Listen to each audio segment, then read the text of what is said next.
Everybody must be ready. Okay. Good morning to everyone. Okay.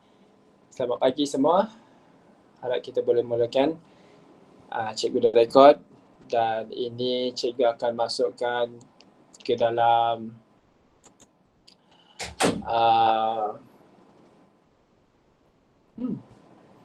cikgu masukkan dalam grup WhatsApp kamu video ni supaya pelajar-pelajar yang ada masalah dengan line dapat join kelas kita. Okay, so kita mulakan dengan perbincangan untuk self practice 7.1C. Okay, here I want to share Voiceng's punya kerja. Okay, this is question number 1. Okay, question number 1, you need to construct and or give.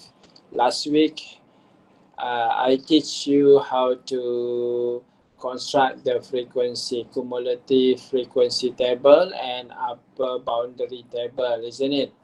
Okay, so from the data given for the class interval, I hope you can see what I'm trying to show here. Harap kamu boleh nampak apa yang cikgu cuba nak sampaikan di sini. Okay. So this is the class interval. This is the first class. 11 to 20 is the first class. And then the end with the last class is 81 until 90. Okay, and then beside the class interval is frequency table. Okay, frequency table. Siapa masuk tu?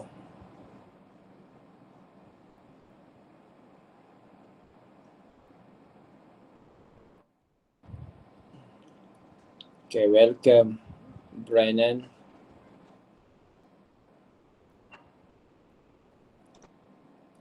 Okay, so continue. So the frequency, we just copyright from the question. Salin semula daripada question itu. Okay, and then for the upper boundary, okay, upper boundary kita tengok pada class interval. For the upper limit of class interval, okay, actually we just add 0.5. Okay, for this one we just put 0.5 at the end of the number. Kita letakkan 0.5 di belakang nombor itu. So dapat inilah. Okay, so ini Voiceng dia denoted as X. X ini for what? Horizontal axis. Okay, horizontal axis for the upper boundary. And then cumulative frequency, construct cumulative frequency. Actually, we add one class before the first class. Kita tambah satu kelas sebelum kelas yang pertama ni. Okay, kita tambahkan iaitu dengan value of 0 value. So 0 and then plus 2 for the frequency, we get 2. 2 and then 2 plus 13, we get 15. 15 plus 25, we get 40. Seterusnya until we get 100. 100 is equal to the total. Ini. Equal to the total. Okay, equal to the total. Okay, next. So the denoted as Y. Y itu for the vertical axis. Okay, vertical axis is cumulative frequency. And then kita dah dapat ni kan, we construct the ogive. Kita construct the ogive. Kita tengok ogive yang dia buat. Okay, ini ogive yang dia buat. Tapi dia ada, okay, cuba tengok. Dia ada kesilapan tapi dia buat correction sendiri. This is very good. Dia buat correction sendiri. Okay, sangat bagus.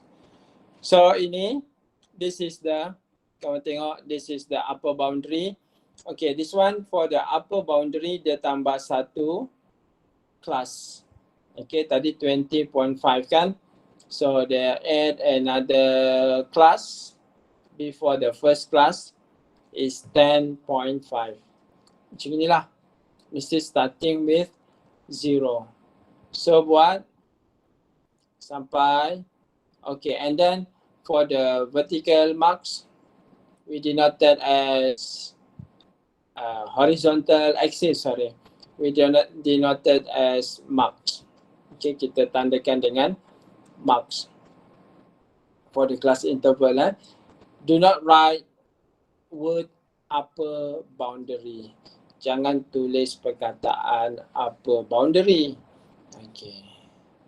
And then make sure your graph must have origin 0. And then this is the vertical line or vertical axis. Okay.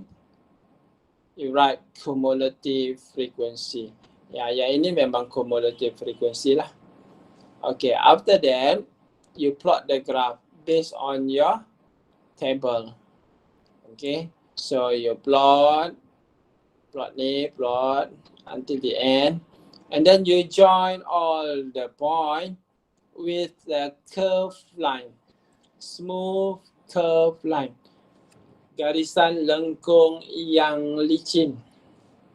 Licin maksudnya ni bukan guna pembaris lurus. Bentuk itu must be curved. Okay, so remember, you must draw only one line. Okay, only smooth one line. Smooth one curved line.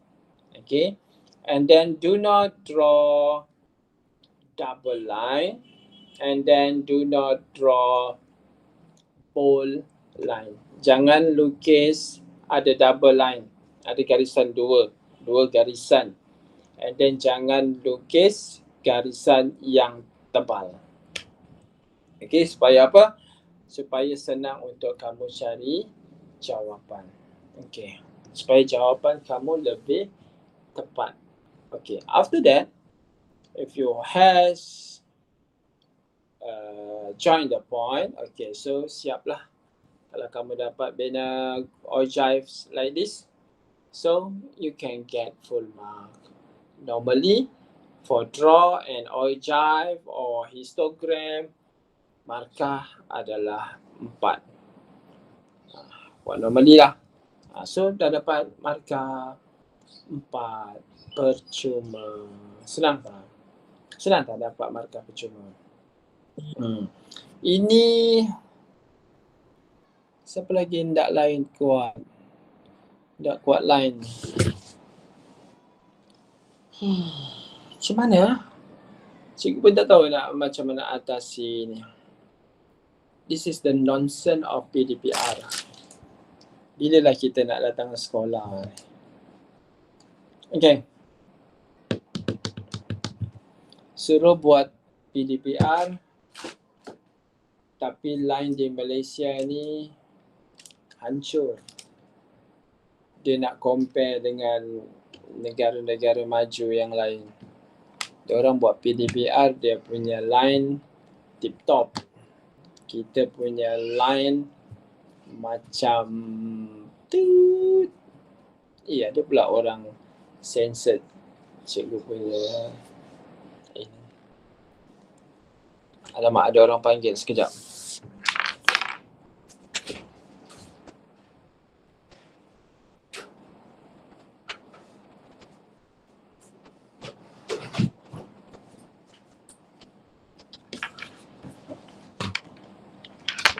Okay, so kita continue lagi. Okay, after that, kita cari from your ogive, from your ogive. Okay, kita determine the first quartile. Okay, kita tengok Vuiseng punya juga. Untuk jimatkan masa. Okay, ni Vuiseng. First quartile is 1/4. 1/4 from the total. So 1/4 times 100, he got 25. And then for the median is 1/4. 1/2.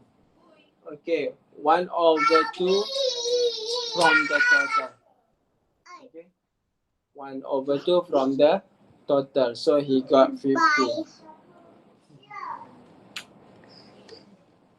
Okay, and then third quartile is 3/4 from the total. So dia dapat 75. So 25, 50 dengan 75 ni kita cari. Buku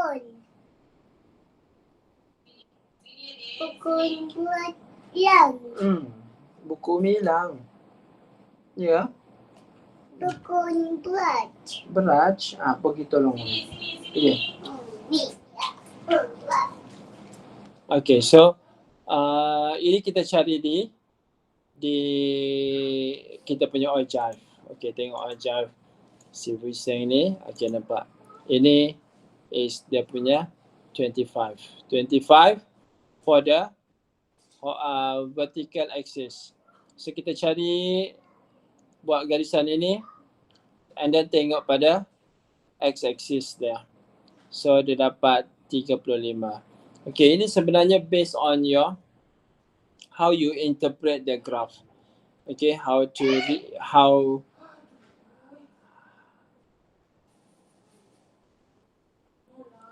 macam mana kamu baca graph itu. Okay, kena pandai-pandai lah ni. Baca ni satu kotak ini mewakili berapa.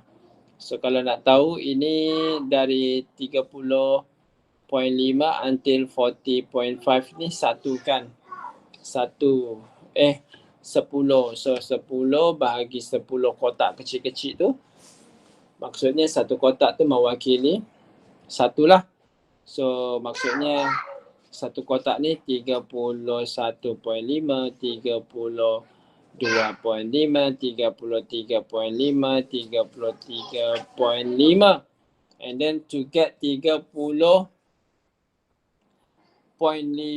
kita tengok sinilah berapa bacaannya ya. Okay, macam gini tadi yang median kita dapat adalah 50, 50. Okay, ini kesalahan yang dia buat. Jangan buat macam ini. Tapi dia sudah perbetulkan bacaan dia. Jangan buat macam ini. Nampak tak? Kalau kamu buat garisan itu, garisan putus-putus itu, the dash line must be touch the graph. Okay, must be touch the graph. Okay, jangan tak touch. Okay, maybe dia tengok pada jawapan dia begitu. Tapi jangan. Kita mesti touch the graph. Okay, jawapan kita depend on your graph. Okay, depend on your graph. Okay, next for 75 for third quartile. So dia buat juga, dapat tengok bacaan di bawah ni. So ini kita tengok tadi. Dia buatkan, dia dapat ini 35, 45, 44.5 and 55. Macam itulah. Depend on your graph. Don't worry because kalau cari jawapan dalam graph, okay, selalunya skema jawapan ada range. Berapa jawapan kamu itu dengan jawapan pemeriksa, kalau dia punya range, jarak dia tak jauh, masih boleh diterima. Okay, masih acceptable. Okay, boleh faham? Okay, next is kita pergi soalan yang kedua. Okay, soalan kedua. Ini 40 pupils is the total ya. 40 pupils is the total. So construct an ogive to represent the data. So dia bagi data ni kan. Okay, dia bagi data ni sama juga kita construct kita punya table. Kita tengok Wiseng punya. Okay, ini. The construct table. Okay, this is the class interval. And then this is the frequency. And then this is the upper boundary. Okay, look at the upper limit of class interval. 21.9 kan. So upper boundary, kita letak saja nombor 5 di belakang tu. Ini cikgu dah ajar juga kan. Untuk lebih mudah. Okay, cikgu dah ajar minggu depan. Minggu lalu. Okay. And then cumulative frequency pun cikgu dah ajar minggu lalu. Kita tambahkan satu kelas sebelum kelas yang pertama. Okay, so kita tambah satu kelas iaitu dengan value of 0. Dengan 0 value. Okay, kemudian 0 value tambah first frequency 1, 1. And then 1 tambah 4, 5. 5 plus 10, 15 and so on until we get the end of the cumulative frequency value must be equal to the total of the question. Okay, of the question given. Kalau total dia 40, 40 lah. Okay, get it? So dia sudah ditandakan ni for memudahkan dia lah. Too easy he draw the graph supaya tak berlaku kesilapan. And then dia bina construct the ogive. Okay, tengok ogive dia. This is the ogive. Okay, this is its ogive. Ni ogive dia.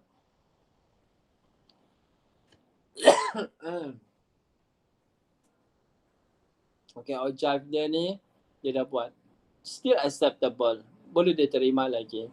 Okay, ini dia punya upper boundary. Okay, upper boundary dia tulis length of soles. This is the class interval. Jangan tulis upper boundary, perkataan upper boundary, tapi tulis title of the class interval, length of sole. And then don't forget ini origin 0, and then the vertical axis is the cumulative frequency.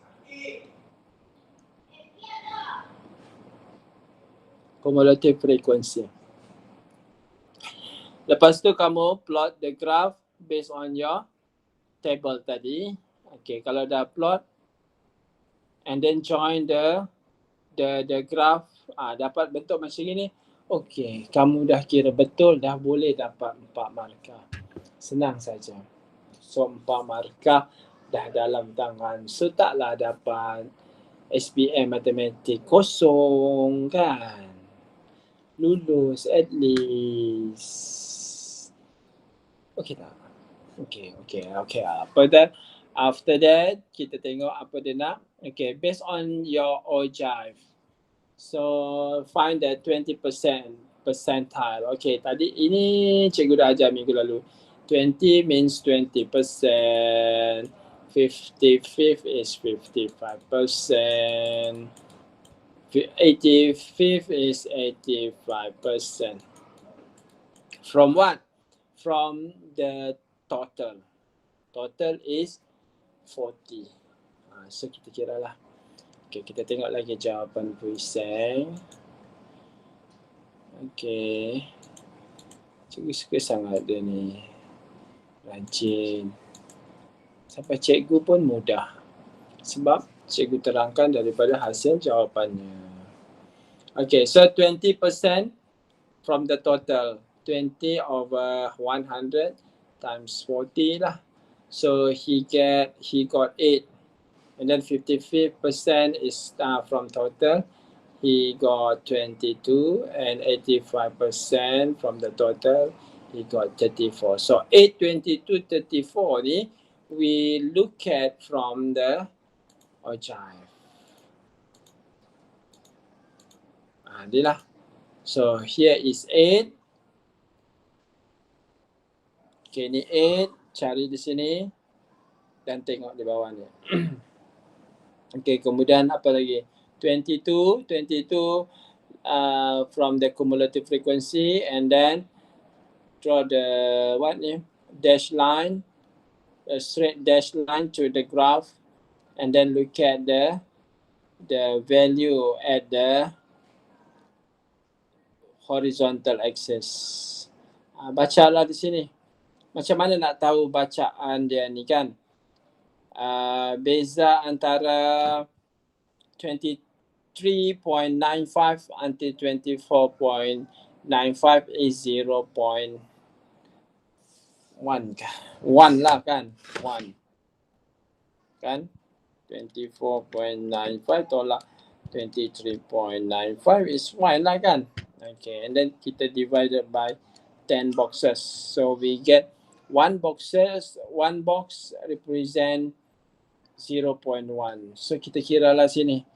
23.95 is, and then 24.95 and so on. Tambah 23.95, 24.05, and then tambah lagi sampai kita dapat bacaan di sini. Boleh faham tak? Okey, cikgu tunjukkan di sini kan, cikgu lukis. Macam mana nak baca dia punya bacaan dia tu.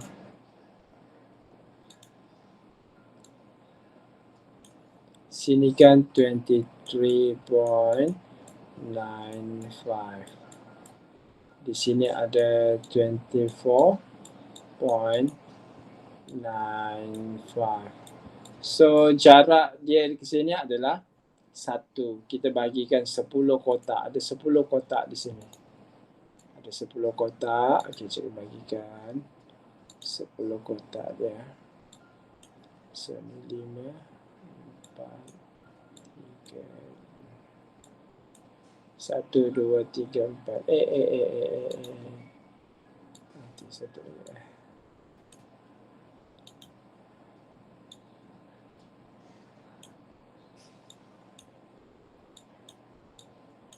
Betul. 1, 2, 3, 4, 5, 6, 7, 8, 9, 10. Okey. So, satu ini mewakili 0.1. So, ini 24.05. And then plus another 0.5. Sampai kamu jumpa jawapan dia. Begitulah. Okey? Boleh faham tak? Okay, so dah dapat jawapan. And then yang tadi tu 35 ke? 35 pun sini baca sampai dapat jawapan di sini. Okay, boleh faham? Okay, untuk soalan yang seterusnya, what is percentage of the pupils having a soul length 24.6? So dia nak percentage kan? Daripada sini kita cari dulu 24.6. Dia salah tulis ni. Hobi. No. Apa? Tadi apa? Tadi kau terbang lah ni? Terbang. Yelah.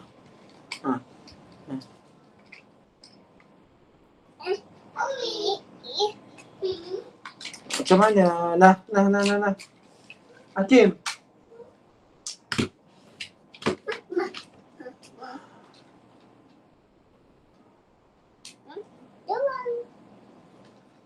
Okay, so kita cari sini 24.6. Actually, this one lah 24.6 at the middle. Okay, at the middle of 24.65 and 24.53. Okay, actually 24.55. Okay, so kita bagikan. So dia separuh ni. Dapat sini. Terus kita tengok di sini. So dia dapat di sini adalah 28. So from 28, okay, dia dapat 28 from the total is 40, and then times 100 to convert to the percent. So we get 70% lah ni. Begitu. So macam itu cara dia. Boleh faham ya? Okay, boleh faham kan? Okay, kalau boleh faham. Okay, next kita pergi ke pelajaran baru. Measures of deviation. Okay, untuk skill yang ini, kita dah belajar di form 4 for ungrouped data.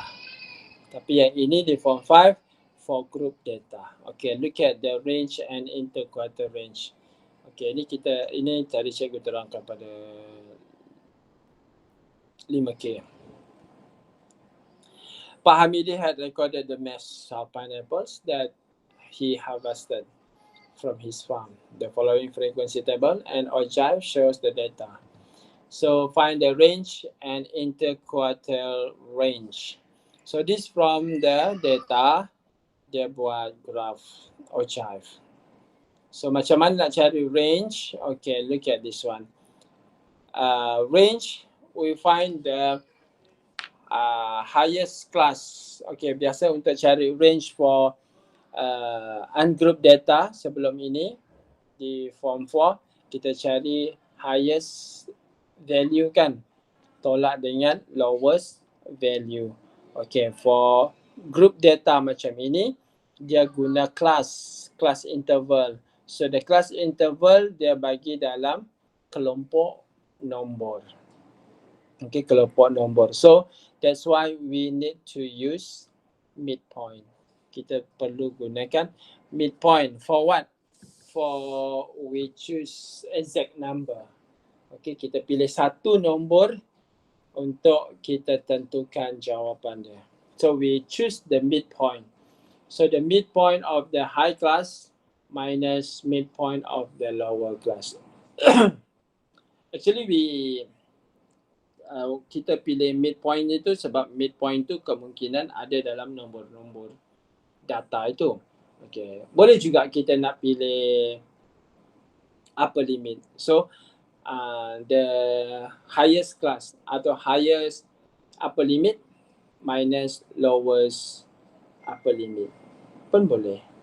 Kamu akan dapat jawapan yang sama juga. Okay, so this one, the midpoint to get the range. So the range is 500 gram. Okay, this is the difference between the heaviest pineapple and the lightest pineapple. Perbezaan antara nenas yang berat dengan nenas yang kurang berat. So beza dia 500 gram. Okay, so next from the ogive.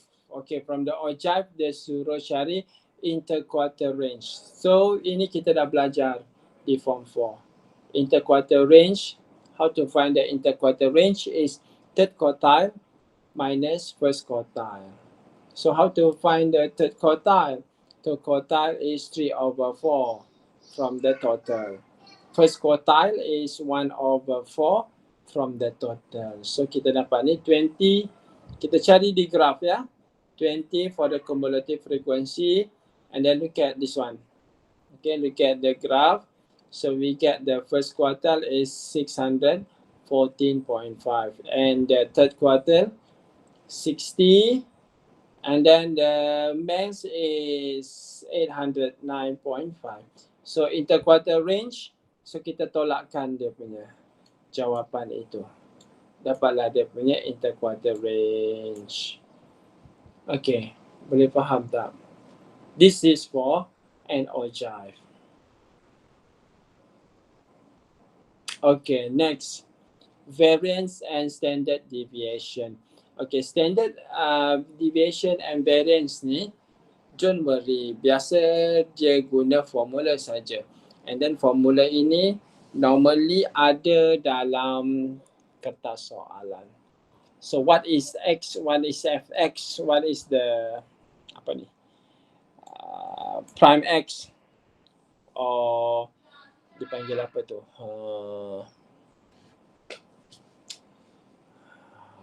Vector X. Okay, vector X. Vector is kalau vector ada arrow dia, tapi dia tak ada arrow. Okay, tak apa. So X itu maksudnya midpoint of the class interval. And then frequency for F, and this one is mean data. So kita hanya construct the table. Kita construct the table to get the frequency, midpoint dan sebagainya. Okay, based on kita punya terms in formula. Tanda-tanda dalam formula ni kan. Apa itu F, apa itu X. Begitu.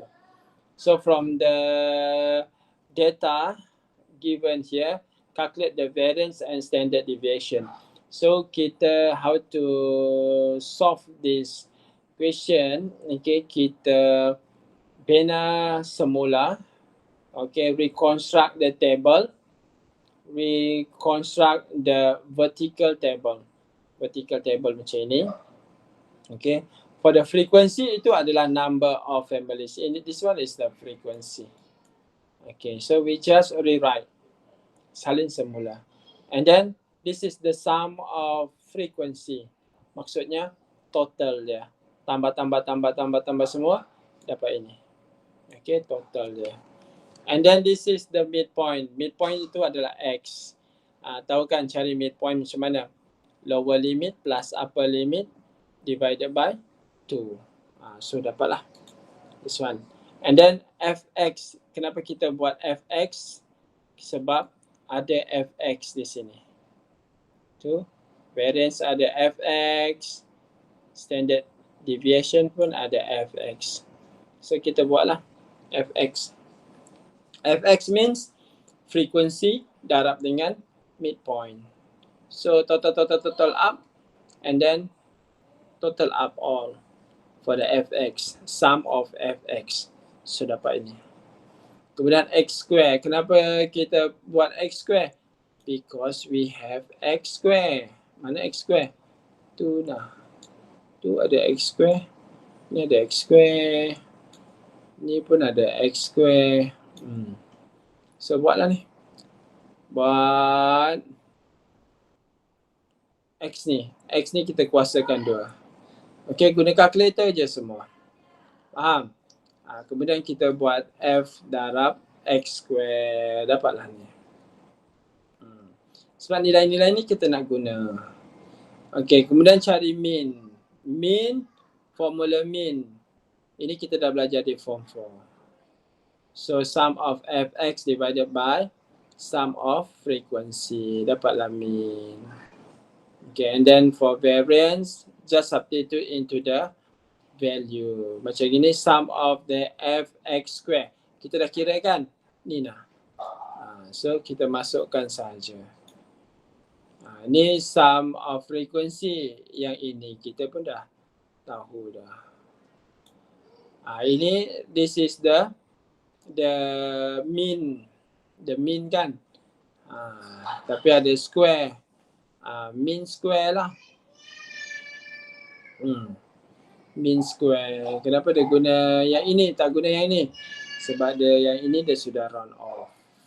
Tak apa, kamu nak guna ni pun boleh juga. Kasih dia square. So dapatlah jawapan. Standard deviation pun sama. Just substitute the value. Okay, for standard deviation, actually, kamu tengok ini dengan variance. Variance is standard variance ini kuasa 2. Standard deviation only don't have power of 2. Tak ada power of 2 kan? Sebab apa? Power of 2 sudah dipindahkan ke sebelah. Jadi square root. Cuba tengok. Sebenarnya jawapannya ini. Ini jawapan dia di sini. So maksudnya kamu ambil ini, punca kuasa 2 kan. Dapat terus jawapan ni. Begitu saja. Okey. Boleh kan? Ada soalan? Kalau tak ada soalan, kamu cuba dulu buat self practice 7.2a. Okey. Esok kita bincangkan satu persatu. Boleh kan? Jangan tak buatlah. Okey. Kerana kalau kita buat latihan, kita yang pandai. Kalau kita tak buat latihan, kita tak boleh. Okey. Sekejap ya.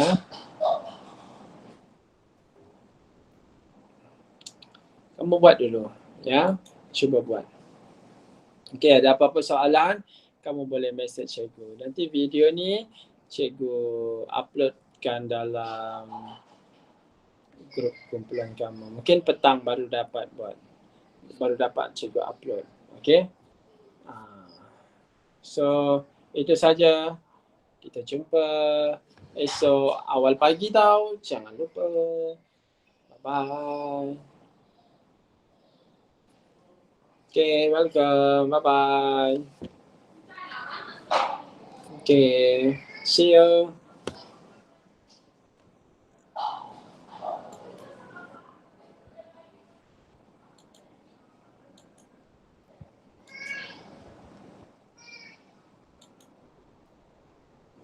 Bye.